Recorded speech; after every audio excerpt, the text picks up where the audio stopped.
Protection తీసుకొని కోర్టులో legal గా మీకున్న ఆప్షన్స్ అన్ని ఎగ్జాస్ట్ చేసిన తర్వాతనే నోటీస్ కి అడ్రస్ చేయడం బెటర్ అని అన్నారు. సో వాళ్ళు పంపించిన నోటీస్ ని ఆల్రెడీ మనం హైకోర్టులో ఛాలెంజ్ చేశాము. హైకోర్టు రీజనబుల్ టైం ఇచ్చి పిలవండి అని చెప్పింది.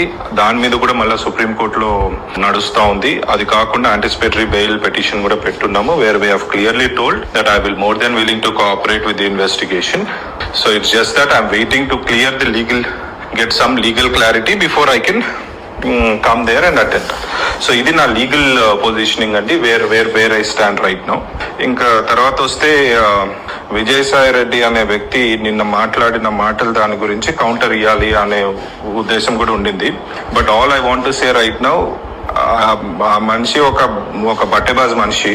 ఆయన గురించి ప్రస్తుతానికి I don't want to talk too much about it, because నా ఈ లీగల్ మ్యాటర్స్ అన్నిటికీ అయిన తర్వాత once I come I face the investigation, నేను